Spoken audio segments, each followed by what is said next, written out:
2025년 어느 날 지리산의 깊숙한 협곡안 짙은 안개가 깔린 새벽, 한 중년의 여인이 말없이 무릎 꿇고 있었다. 물도 마시지 못한 채 삶의 밤낮을 흐느꼈다. 어떤 존재가 그녀를 부르고 있었다. 그녀는 세상과 단절된 채 오직 별빛과 안개, 그리고 심장의 울림 속에 잠겨 있었다. 이곳에서 지금 나는 울고 있는다. 그녀는 30년 동안 모험의 길을 걸어온 노련한 무단이었다. 모습은 늘 고통이었다. 사람들의 아픔, 조상들의 외침, 그 모든 것을 품어야 했다. 하지만 이번엔 달랐다. 그 어떤 신의 속삭임보다 무겁고 날카로운 울림이었다. 셋째 날 새벽, 잠에 빠진 그녀는 붉은 기단 위에서 태극이 둘로 갈라지는 환상을 본다. 균열 사이로 피어오른 검은 단. 그것은 하늘을 향해 몸을 틀며 외쳤다. 시간이 없다. 북과 남, 물과 불 모두 단절될 것이다. 깨어난 그녀는 말할 수 없을 만큼 몸이 굳어 있었고 며칠을 거의 움직이지 못했다. 그러나 그녀는 나았다. 이건 단순한 꿈이 아니라 천상에서 내려온 경고였다. 그 후 그녀는 지리산 자락에 홀로 천도제를 지냈다. 가야 무녀의 피를 이어받은 자신의 조상에게 묻고 그 환상의 단편들을 기록하기 시작했다. 그녀는 그것을 태극의 금이라 불렀다. 수천 년 한반도의 흐름이 이제 균형을 잃고 있음을 그녀는 자신의 몸으로 느꼈기 때문이다. 며칠이 흐른 뒤 그녀는 서울 하늘이 피처럼 붉게 물든 저녁을 목격했다. 라디오에서는 의미를 알 수 없는 혼란스러운 잡음이 흘러나왔고 음력 5월 13일 오래전부터 금기로 여겨졌던 그날에 동네의 개들이 마치 하나의 영혼이라도 깃든 듯 동시에 울부짖기 시작했다. 처음엔 주위의 무속인들조차도 그녀의 상태를 신견이라며 고개를 저었지만 하나둘 그녀가 말하던 균열의 징조들이 현실로 드러나면서 그녀의 말에 귀를 기울이는 이들이 늘어나기 시작했다. 그녀가 전한 첫 번째 징조는 물의 소멸이었다. 땀의 숨결이자 생명의 줄기였던 물줄기가 점차 마르고 있다는 것. 실제로 2025년 대한민국 전역의 이상 가뭄이 이어지고 있으며 서울, 대전, 광주를 비롯한 주요 도시들의 수위가 평년 대비 40% 이하로 떨어졌다. 두 번째 징조는 강자의 붕괴, 약자의 반동이었다. 튼튼해 보였던 대기업들이 흔들리고 변두리라 여겨졌던 소도시들이 새로운 중심으로 부산할 기미가 보였다. 이후 그녀는 예언서 집필에 착수했다. 이름하여 7개 자. 2025년부터 시작될 7가지 재앙과 그 안에서 열리는 희망의 문. 그 10수에 대한 기록이었다. 그녀는 이렇게 말한다. 태극은 단순한 무늬가 아닙니다. 이 땅의 승이고 이 민족의 운명입니다. 내가 본 그 균열이 현실로 이어진다면 우리는 다시 흙으로 되돌아가야 할지도 모릅니다. 암과 북이 하나 되는 날, 부단에 계시는 통일의 전조로서 태극의 찢어짐을 경고했다. 그녀는 다시 꿈을 꾼다. 갈라진 태극 문양 틈 사이로 두 마리 학이 솟구친다. 하나는 신하, 또 하나는 검은 하. 그들은 하늘을 돌며 서로의 깃털을 다듬고 마침내 하나의 원을 그린 뒤 안개 속으로 사라졌다. 이 환신은 그녀에게 깊은 전율을 안겼고 그녀는 이것을 남과 북의 기운이 다시 만나는 순간이라 해석했다. 즉, 단순한 정치적 합의가 아닌 하늘이 허락한 인연에 위한 통일의 징조였다. 그녀는 강조한다. 남한은 양, 산업과 물질의 기운을 지녔고 북한은 는, 조상과 뿌리의 세계를 상징합니다. 이 둘이 억지로 융합되면 재앙을 부르지만 자연스러운 흐름으로 이어질 경우 한반도는 100년의 황금기를 맞이할 것입니다. 또한 그녀는 7월 중순부터 8월 초 사이 하늘의 기온이 크게 요동칠 것이라 전한다. 이 시기를 전후로 북한 내부의 권력 구조가 급변하거나 지도자의 교체가 일어날 가능성이 있으며, 이는 단순한 쿠데타나 외부의 개입이 아닌 북한 민초들, 즉 아래로부터 올라오는 집단적 각성의 시작이야 했다. 놀라운 일은 무당의 꿈이 세상에 전해지기 불과 몇 달 전부터 북녘단 어딘가에서는 체제 비판의 흔적이 담긴 낙서가 발견되었고, 북연방송에서는 처음으로 변화라는 단어가 사람들의 입을 통해 흘러나오기 시작했다는 것이다. 초자연적 계시가 현실의 조짐과 교차하며 불길한 공명을 만들어냈다. 세 번째 계시는 다리였다. 남과 북을 잇는 새로운 통로. 그러나 그것은 철과 콘크리트가 아닌 먼저 물이 건넌다는 말이었다. 그 물은 상징일 수도 실체일 수도 있다. 그녀는 말한다. DMZ 지하 깊은 곳에 잠들어 있던 수맥이 다시 흐르기 시작하면 먼저 땅이 대화를 시작할 것입니다. 그 다음이 인간입니다. 실제로 일부 전문가들에 따르면 최근 기무장지대의 생태 통로 및 수로를 연결하는 프로젝트가 물밑에서 논의되고 있다고 한다. 네 번째 계시는 낯선 통일이었다. 반가운 뉴스가 아닌 서서히 퍼지는 어둑한 기운, 한순간의 선언이 아니라 혼돈과 충돌의 그림자 속에서 스며들듯 다가오는 형태야. 어떤 이들은 이것을 질서 있는 통합, 혹은 체제를 유지한 채 민간 교류가 폭발적으로 확장되는 형태의 점진적 통일이라 해석했다. 그리고 마지막, 그녀는 그 시기를 청룡의 시간이라 불렀다. 그녀에게 청룡은 단순한 형상의 존재가 아니다. 고대 동리족으로부터 이어진, 백두에서 지리까지 이어지는 거대한 진해, 그 자체가 깨어나는 순간이었다. 2025년은 청룡이 한반도 위로 날아오르는 해입니다. 그러나 청룡이 하늘로 오르기 전 우리는 땅의 어둠, 마음의 뿌리와 먼저 화해해야 합니다. 증비 없는 통일은 복이 아니라 제한이 될 수도 있습니다. 그녀의 말은 통일을 무조건적 축복이 아니라 깊은 책임과 증기가 필요한 전환기로서 바라봐야 한다는 점을 했다. 마지막으로 그녀는 지리산 산자락이 아니다. 단 한 문장으로 2025년의 대한민국을 정리했다. 길은 불로 나뉜다. 하나는 검은 연기 속으로, 다른 하나는 푸른 봉우리 위로. 그녀는 단언했다.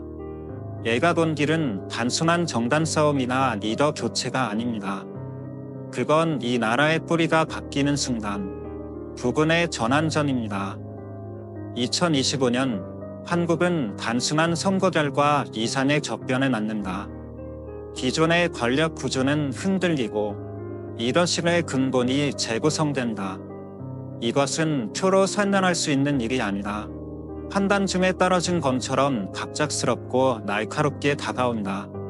그녀는 반복되는 꿈에서 정치의 심장을 겨누는 검은 칼을 보았다.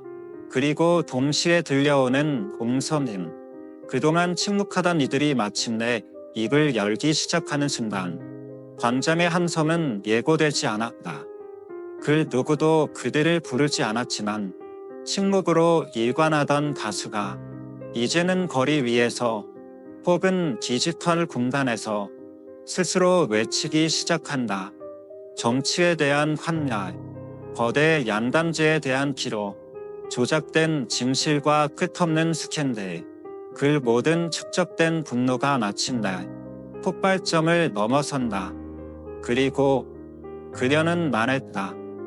올해 하반기 하늘이 선택한 한 사람이 나타날 것이다. 그는 정치 무대에 있던 인물이 아니다. 언론의 조명도 권력의 보호도 받지 않은 자, 그러나 조용히 사람들의 마음에 잔물결을 일으키고 누군가는 그를 지도자다운 사람이라 속삭이기 시작한다. 그녀는 꿈에서 보았다. 검은 발이 찌고 정달한 천 위에 붓으로 단 하나의 글자를 써내리는 손. 노. 처음엔 무소유인지 어리석지 않음인지 몰랐다. 그러나 꿈이 반복될수록 그녀는 알게 되었다.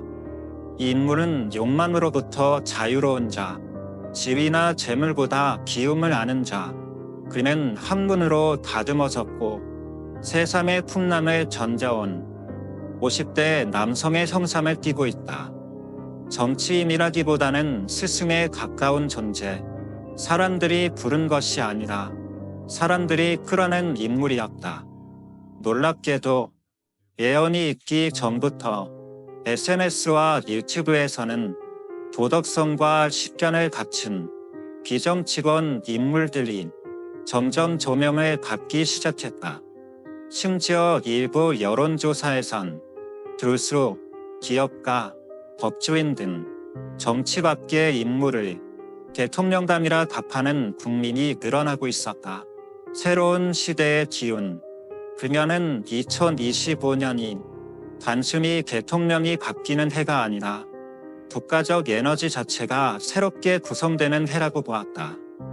이제까지 그 자리에 깃들었던 기운은 사라지고 완전히 새로운 기둥이 세워질 것입니다. 새로운 지도자는 단지 사람을 바꾸는 것이 아니라 국제 질서, 북한에 대한 접근, 경제정책의 우선순위, 그리고 종교와 정치의 거리까지 모두 다시 그어놓을 것이다. 지리산 무당의 마지막 말은 조용하지만 강했다. 이제 정치는 더 이상 위에서 내려오지 않는다. 그것은 아래로부터 솟구친다. 그리고 이 길의 끝에는 낯설지만 필요한 진실이 기다리고 있다. 그녀는 말한다. 2025년은 대한민국이라는 틀, 그 자체가 새롭게 초기화되는 해일지도 모릅니다. 그 변화는 내부뿐 아니라 바다 건너의 이면까지도 흔들기 시작한다. 동쪽 바다에서 밀려오는 해류는 이제 물결이 아니라 칼날이 된다. 그녀는 꿈에서 두 개의 돌다리가 동시에 부서지는 장면을 반복해서 보았다고 했다. 다리 아래로는 피처럼 붉은 바닷물이 거세게 흘렀다. 일본과의 다리. 그것은 외교나 무역의 수준을 넘어 심리적 단절의 시대가 열릴 것임을 암시했다. 이전부터 악화된 과거사 갈등, 요기 협력, 반도체 소재 수출 제한, 그 모든 산업은 봉합되지 않고 다시 벌어지기 시작한다. 그녀는 말한다. 칼은 부러질 수는 있어도 다시 칼집에 고이 들어가진 않는다. 즉, 일본은 겉으로는 미소를 띠더라도 그 속엔 여전히 전제와 경계가 깃들어 있으며 2025년 한국은 그 칼끝과 정면으로 마주하게 된다. 일본 본토의 흔들림과 붉은 깃발의 기사. 지리산 무당은 2025년 7월 무렵 일본 본토에 땅과 하늘이 동시에 흔들리는 장면을 보았다고 한다. 그것은 단순한 자연재해만이 아니다. 정치 체계의 붕괴, 사회적 불안, 국민들의 집단 각성, 복합적 붕괴와 정신적 각성이 함께 일어나는 시기다. 그녀가 본 장면은 이러했다. 검은 하늘 아래 사람들이 머리에 흉천을 담고 길고 침묵의 행렬을 이어가고 있었다. 그들의 걸음은 예도의 무게를 담고 있었지만 그 행렬 끝에는 붉은 깃발이 휘날리고 있었다. 그리고 그 깃발은 천천히 판단도를 향해 나부꼈다. 해석, 일본 내부의 위기, 외부로 향한 심리의 전임. 이 장면은 상징적이다. 붉은 깃발은 일본 내부의 불안이 외부로 향하게 되는 전환점, 즉 외부적 만들기라는 고전적 정치 전략의 기관을 뜻한다. 그녀는 경고한다. 이때의 한일 갈등은 단순한 감정 싸움이 아니다. 그것은 역사적, 군사적, 경제적 충돌로 실제 움직임을 동반한 진전으로 확대될 수 있다. 그녀는 조용히 말했다. 산다든 깨지고 두 개의 기둥이 솟는다. 2025년 동북아시아의 오랜 균형치기라 여겨졌던 한-2-2 삼각천력 체제는 흔들림 없이 버티던 모서리 중 하나를 잃는다. 그녀의 눈에는 한국이 더 이상 그 축을 지탱하는 자리에 머물지 않는다고 비쳤다. 대신 지평선 너머에서 하얀 공과 붉은 용이 느릿하게 그러나 단단히 제 위치를 찾아오고 있었다. 이 의미는 곧 러시아와 중국을 가리킨다. 즉, 한국은 기존의 서방 연대에서 한 걸음 물러나 더 독립적이고 발현화된 외교적 스탠스를 취하게 된다. 그녀는 말한다. 축은 하나로 유지되면 무너지고 둘로 나뉘면 균형을 되찾는다. 이는 앞서 등장한 무모의 지도자, 욕망에 휘둘리지 않고 균형을 중시하는 인물의 철학과도 연결된다. 그 철학은 외교에서도 감정이 아닌 지혜, 선택이 아닌 균형으로 작동하게 될 것이다. 마음속의 전쟁, 가장 먼저 싸워야 할 적. 지리산 무당은 예언의 말미에 외세보다 더 두려운 전쟁을 이야기했다. 가장 큰 전쟁은 마음속에 있다. 외교적 긴장이 고조되고 국민의 불안이 커질수록 우리는 내면의 적대감과의 싸움에서 이겨야 한다. 감정적 언론, 자극적인 정치 크레임, 선동적 담론에 휘둘린다면 우리는 우리 스스로를 적으로 만드는 꼴이 될 것이다. 그녀는 단언한다. 한국은 일본과 끝없이 다퉈왔지만 궁극적으로는 공존과 화해를 향해 나아가야 한다. 그래야만 이 땅은 국군의 길이 아닌 새로운 나라의 운명으로 나아갈 수 있다. 북에서 들이운 검은 그림자와 세 마리의 까마귀. 2025년 그녀는 어느 날 새벽 북쪽 하늘을 가로지르는 그림자 하나를 보았다. 짧지만 강한 그 예언. 그림자는 북에서 시작되어 남으로 길게 뻗는다. 이것은 단순한 상징이 아니었다. 북한의 변화가 올해 한반도 전체를 흔들 수 있다는 정보였다. 그녀의 꿈속 하늘엔 세 개의 검은 조각구름이 떠 있었다. 그 구름들은 남쪽을 향해 흘러내렸고 얇고 세 마리의 거대한 까마귀로 형체를 바꾸었다. 그들이 지나간 자리는 눈처럼 기고 적막한 바람만이 남았다. 이 장면은 상징적 예언이었다. 첫째, 북한 내부의 권력 이동 혹은 체제 내 재편.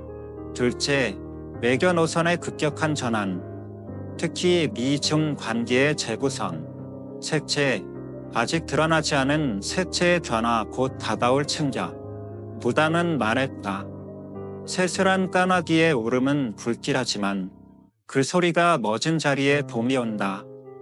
그녀가 본 검은 새는 불안과 혼돈 그리고 긴장을 몰고 오지만 그 소용돌이 끝에서 사람들은 이전과는 다른 평화의 향기를 맡게 될 것이라 했다. 처음엔 이역처럼 보일지 몰라도 그 예언은 결국 변화와 새 출발의 길목이었다. 이 북쪽 산기슭, 매화 한 송이. 그녀는 북녘의 산기슭에서 혼자 피어있는 매화 한 송이를 보았다. 그것은 단순한 꽃이 아니었다. 그녀는 말했다. 그 매화는 선언도 아니고 협정도 아니며 단 한 사람의 손에서 피어난 작은 연결입니다. 그것은 인간 교류, 문화 접촉, 작은 손길들이 군사적 긴장이나 정치적 결정보다 먼저 새 시대를 열 수 있다는 신호였다. 북녘 산에도 봄은 온다. 하지만 그 봄은 말로 오지 않는다. 사람의 손으로 작은 열림에서부터 시작된다. 산 열린 문, 그러나 열쇠는 어디에? 무당은 말한다. 닫혀있던 북쪽의 문이 열린다. 그러나 그 열쇠는 남쪽, 가장 낮은 마을에 가장 배고픈 아이의 손에 있다. 이 말은 상징이자 정보다. 남북의 새로운 시작은 힘있는 정치인의 언어보다 소외되고 들리지 않던 약자의 시선에서 출발해야 한다. 인도주의적 손길, 문화적 존중, 그리고 신뢰를 기반으로 한 일반적이지 않은 접근 없이는 그 문은 완전히 열리지 않을 것이다. 하늘의 신호, 기후가 나날 때 2025년 하반기 무당은 한반도 북부에 기이한 하늘의 변화가 찾아올 것이라 예언했다. 6월의 운바, 7월 장마 속의 폭우. 그것은 단순한 지산이 아니라 북한 사회를 뒤흔드는 자연의 언어, 천지의 정보입니다. 기후는 기류를 바꾼다. 그리고 그 흐름은 사람의 흐름까지도 바꾼다. 하나의 바람, 두 개의 마음. 마지막으로 그녀는 북한과 남한의 관계를 다음과 같은 말로 남겼다. 바람은 하나지만 마음이 둘이라면 그 길은 멀다. 그러나 바람과 마음이 하나라면 그 길은 바로 눈앞이다. 2025년은 단절과 연결, 분열과 회복의 문턱에 선 해라. 단 한 사람의 결단이 아니라 모든 국민의 태도, 시선, 연민이 통일의 방향에 결정질 것이다. 북한의 변화는 이미 시작되었고 그 변화는 한국이 어떤 자세로 바라보는가에 따라 희망이 될 수도 또 하나의 미지가 될 수도 있다. 6톤의 바람, 대한민국 경제의 기운 이동. 지리산 부단은 정치와 자연재만큼 중요하게 여긴 것이 있었다. 바로 돈의 움직임, 대한민국을 감싸는 경제의 기운이다. 그녀는 이렇게 말했다. 동쪽에서 바람이 불어오면 해는 뜨지만 그늘도 깊다. 이는 새로운 기회의 서반, 한편으론 그늘과 불균형을 동반할 수 있다는 정보다. 경제의 중심이 이동하고 낡은 축은 약해지고 보이지 않던 시장이 떠오를 것이라는 조짐. 2025년의 한국 경제는 예상과 다른 바람 속에서 누구는 해를 보며 웃고 누구는 그늘 속에서 떨게 될 것이다. 돈이 서쪽으로 빠져나가면 판단이 마르고 마을은 숨을 멈춘다. 지리산 무당의 이 말은 단지 자산 이동의 기후가 아니다. 대한민국 경제의 뿌리가 흔들릴 조짐을 말한다. 그녀는 2025년을 바람의 방향이 바뀌는 해라고 정의했다. 여기서 바람은 돈의 흐름, 투자 유입, 무역과 금융의 지각 변동이다. 지금까지 우리는 미국과 중국 사이에서 수출, 기술, 부동산 중심의 경제 흐름을 유지해왔다. 그러나 2025년 여름, 그 바람은 거슬러 불기 시작한다. 서쪽으로 향하던 돈이 방향을 바꾸고 북쪽으로 닫혀있던 자산이 꿈틀대며 솟구친다. 이는 곧 수출 의존형 구조가 한계를 맞고 내수와 아시아 중심의 자본 회귀 흐름이 시작된다는 뜻이다. 그 자리에 남는 것은 말라버린 가지뿐이다. 깊은 뿌리, 말없는 생명. 그렇다면 이 흔들림 속에서 우리는 어디에 신앙을 걸어야 하는가? 무당은 한 문장을 남긴다. 배면된 나무는 뿌리를 꺼내지 않는다. 바람 속에서도 쓰러지지 않는 건 깊은 뿌리를 지닌 존재들이다. 그녀가 말하는 뿌리는 우리 민족 고유의 정신이다. 공동체적 선, 자연과의 조화, 나눔과 돌봄의 전통, 조용한 내면의 간이난 현대화는 가속되지만 그 밑바탕에 혼이 사라진다면 국가도 흔들릴 수밖에 없다. 시끄러운 목소리를 멈추고 작은 바람 소리에 귀 기울일 때 길은 열린다. 그 조용한 기운, 정신의 씨앗이 이 나라를 다시 살릴 불꽃이 될 것이야. 마지막 7번째 관문, 지리산 부다는 마지막으로 이렇게 예언했다. 7번째 관문이 열린다. 그녀는 이 문을 정치도 경제도 자연도 아닌 정신의 실현의 문이라 했다. 이 문은 통과하지 못하면 기억을 잃고 정체성을 잃고 가면을 잃는다. 그러나 이 문을 지나면 불 속에서 피어난 연꽃처럼 대한민국은 다시 빛난다.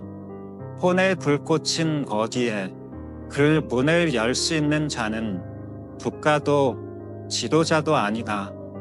문은 각자의 마음 안에 있다.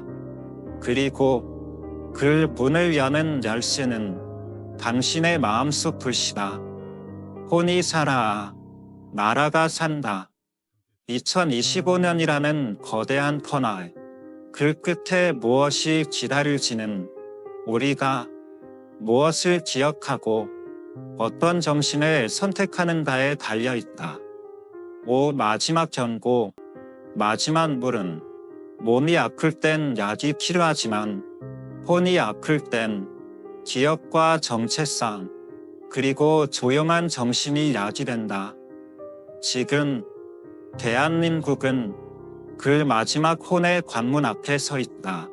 당신의 마음속 불꽃은 아직 살아 있습니까?